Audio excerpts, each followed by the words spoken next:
what's up, y'all? Let's go. Late nights, I feel my heartbeat racing slow in candlelight. Words unspoken, feelings hidden, shadows dance until the morning light. When you say you need me, I'm holding on tight. All these doubts inside me fading out of sight. In this moment, nothing else feels right. You're probably right, yeah, you're probably right. Yeah.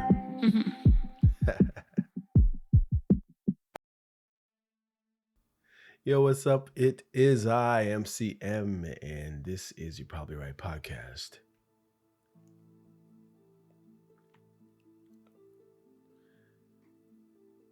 How you doing, everyone? This is episode 276. It is, I would say, a bonus episode because I've already done two for this weekend. Doesn't really help my ratings of my. I guess it does. Yeah. Well, whatever. Never mind. All right. Anyhow, the episode topic of the day or title of the day is Unspoken Truths: What We Hide and Why It Matters. Check it out. We're going to do this really quick. It's not a long one, y'all. There's a strange comfort in silence.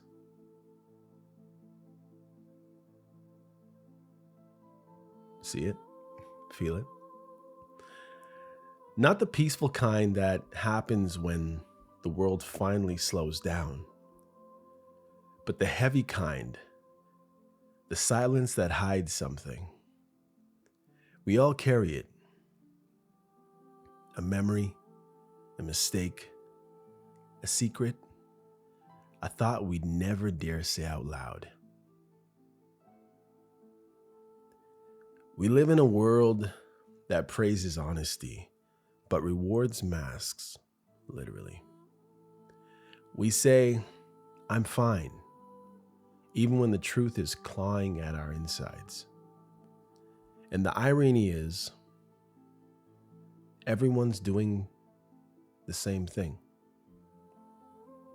Every single person you pass, the driver next to you, the coworker who looks calm, the friend who always smiles, the friend that's always miserable, the enemy that's always seemingly plotting. They're all carrying something they're not ready to share. That's quite a weight. There is quite a weight of being human. The secrets we keep.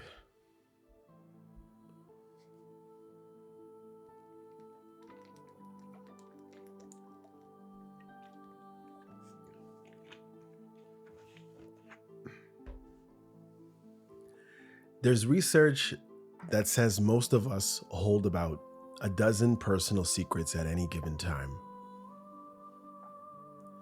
Some are small, or as they say, white lies. Things we shrug off. Others feel like locked boxes. Maybe it's guilt.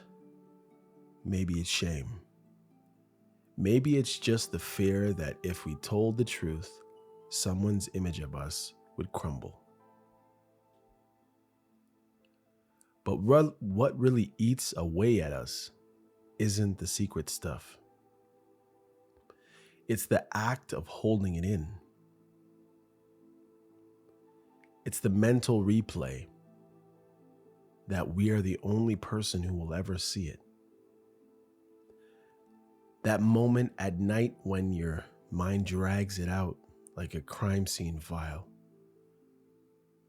Reviewing, editing, regretting, hiding.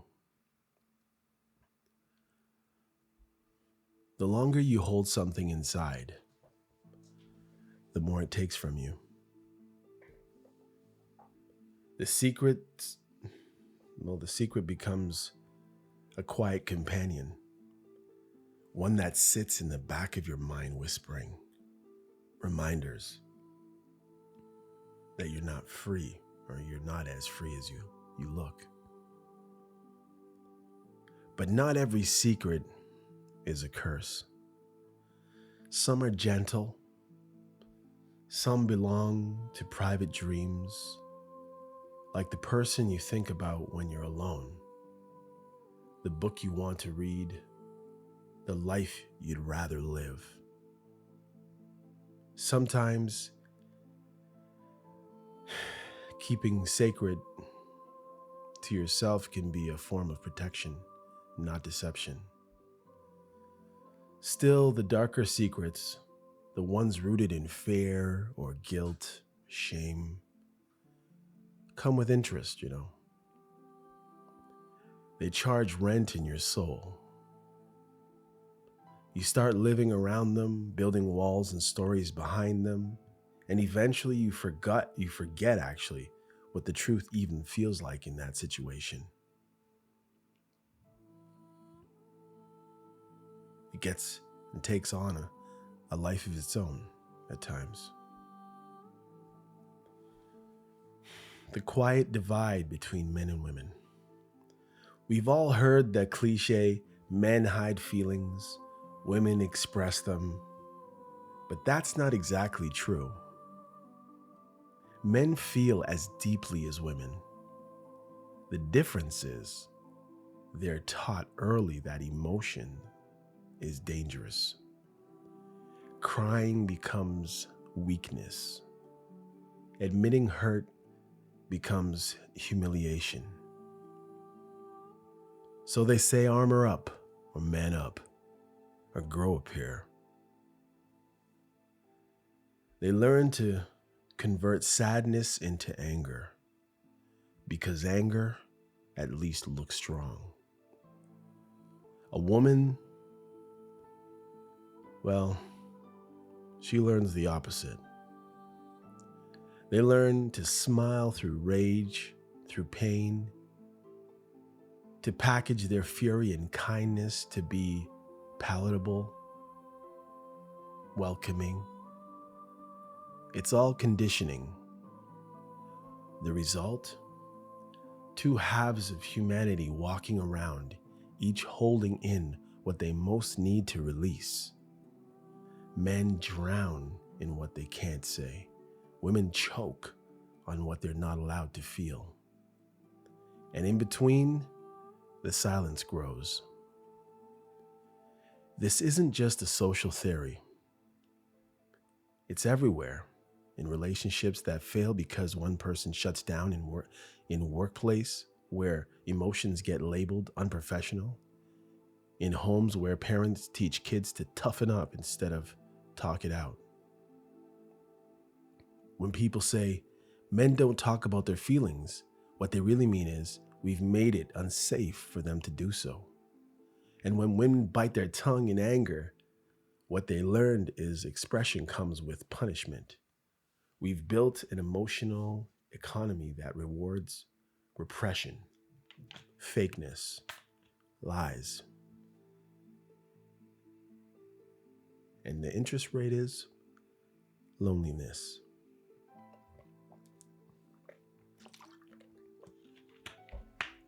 And it's very high.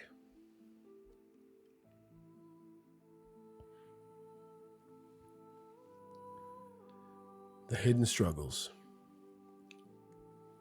Let's talk about what we don't talk about, mental health. Everyone, well, I guess everybody does talk about mental health. Now everybody has mental health. Everybody has ADHD, right? Everybody has schizophrenia these days. And let's not talk about the identity crisis.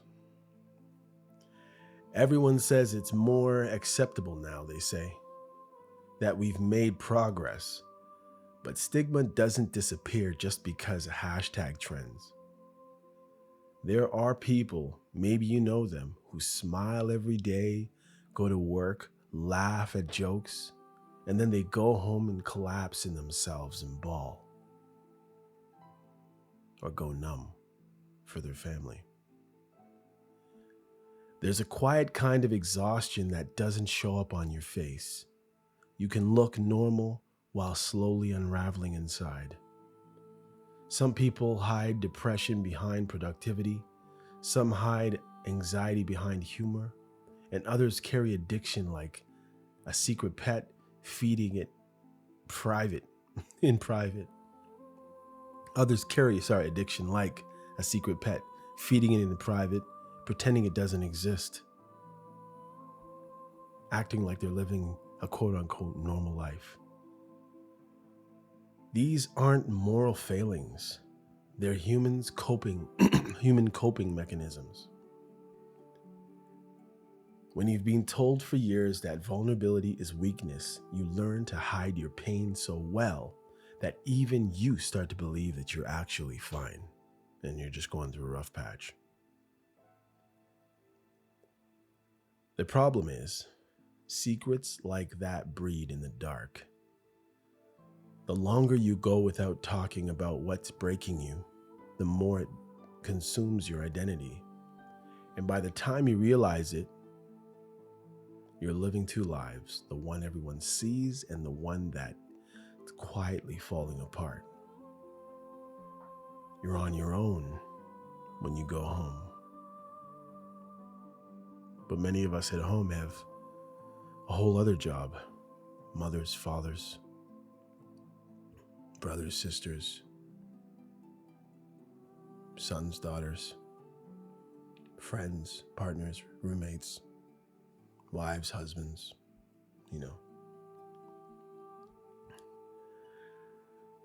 This is the voice of self-doubt. Then there's imposter syndrome, the private little whisper that says you're not really that good. It doesn't matter how much you accomplish, there's always that thought, soon they'll figure me out. You'd be shocked at who feels it.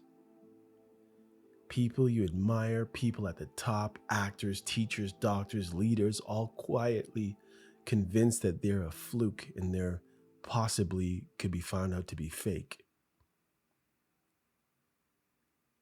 It's one of the most universal unspoken truths there is. Everyone feels inadequate sometimes, but because no one admits it, we all think we're the only ones. And sometimes, every once in a blue moon, somebody admits it to us and we act like we don't have the same issues. We almost forget because we've buried it so deep. And that silence keeps us small.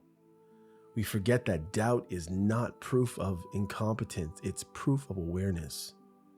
The fraud never questions if they belong. The honest mind does. The dark corner of thought. Ever had a wild, disturbing thought pop into your head out of nowhere? Something so strange you almost laugh or shudder or duck? That's the mind being human. We all have intrusive thoughts, a flash of violence, a sudden what if. That makes no sense. These aren't secrets of intent, they're static noise, weird misfires in the brain. Many times scare the life out of you.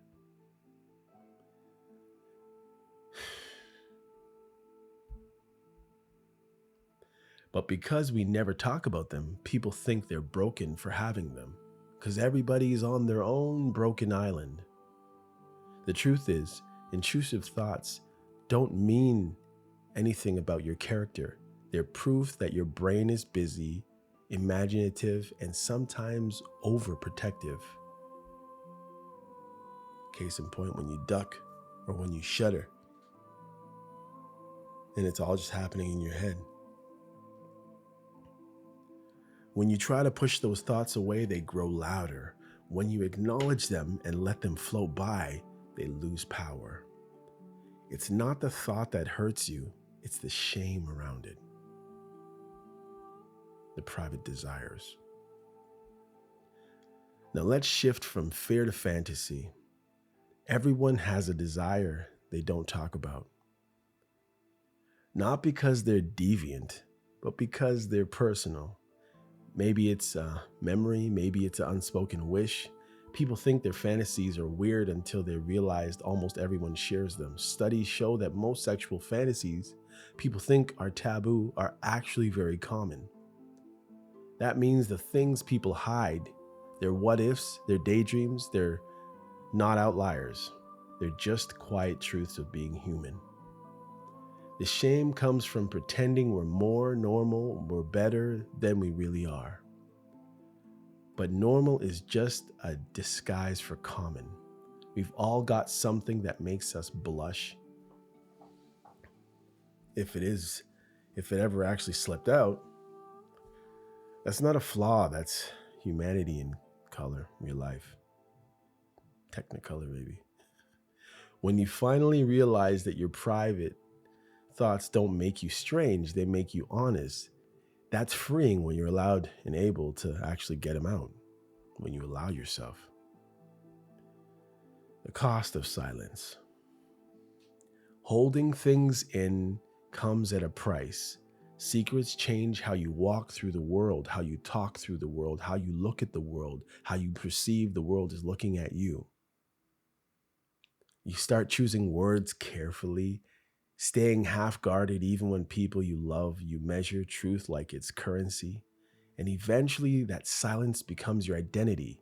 You start to believe that if you spoke freely, if people knew what you've done or thought or felt, you'd lose everything.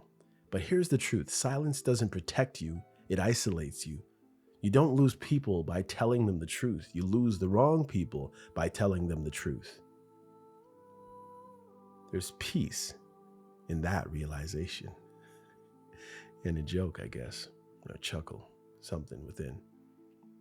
The beauty of the unspoken. Still, not every secret needs to be confessed. Privacy isn't shame. Sometimes keeping something for yourself is sacred, not secretive. The goal isn't to spill everything. It's to understand why we hide what we hide. Some things belong only to you, your private joys, your small pains, your quiet dreams, and some things need to be spoken because they fester in silence. The art is knowing the difference. Healing what's hidden. When you start to accept that everyone is fighting invisible battles, you'll soften.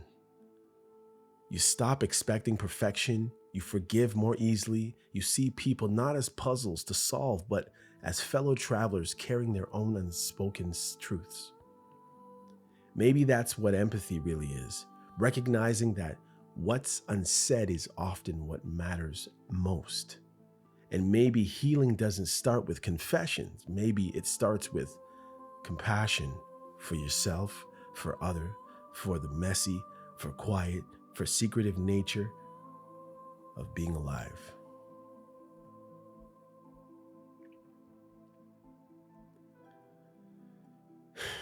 In the end, we're all mysteries, even to ourselves.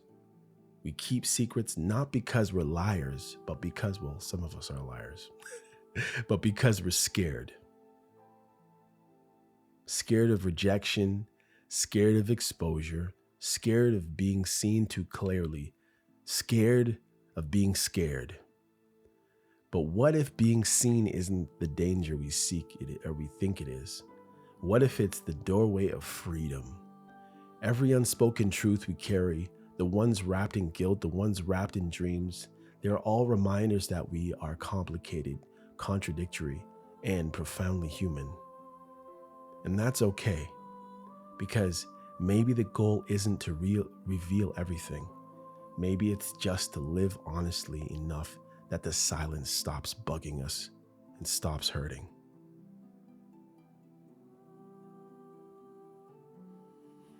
All right, guys, that's all there is today. Just a nice short. You know, there's a place that I frequent daily, and the people I talk to tend to talk in a certain measured way. Sometimes it feels like I'm up against groupthink, and I don't like it. But I do accept it as it is what it is. But for me, I do my best to go against the grain. I go and do my best me impersonation. I try to be me even when it doesn't make sense to be me, if that makes any sense. I don't speak company talk, political talk, black talk, Canada talk, you North American talk, Jamaican talk, English talk. I don't speak anybody's talky talk. I just talk how I talk. And you know what I can honestly tell you? It is freeing. Now with this, the episode 276, it's literally 276, actually probably 280 because I cut a couple for various reasons. I basically say whatever I think. And I don't do it to hurt people, to label people, to accuse people, to blame or in anything, any way negative against anyone. Only I just try to say my thoughts. But it's not in a vindictive, non-scrupulous way to destroy anyone. And all I'm going to say to you, without giving you advice to be like me, I would just say, be yourself. Your truth is your truth, but the truth is truth. It isn't your truth, actually. Justice is not social, it's just justice. Anything that you put before or after those phrases, truth as in your, or justice as in social, perverts it. So do your best just to speak the truth. Take care of yourself. MCM out. Till next time.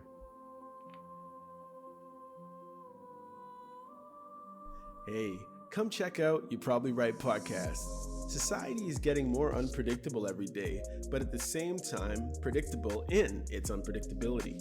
Say that 4 times real fast. Come with me as I attempt to find clarity in all the fog while staying way outside the box and kicking the box way down the road with my size 12 dogs.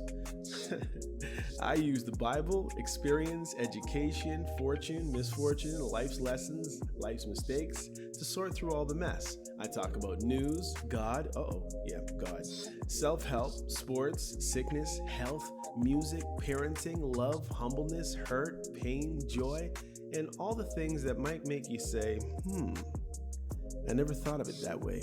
Hopefully, anyway. Also, I take a stab at answering tough and not so tough questions, and all the while, understand that, listen, sometimes you end up in the hot seat and there's no thermostat. Well, that's how it is here. And because there's no topic, very few topics off the table, Torontonians will understand that Doug Ford reference there. Hopefully the podcast will be helpful and uplifting. And hey, maybe you'll find your own private Idaho here somewhere. Hope to see you soon.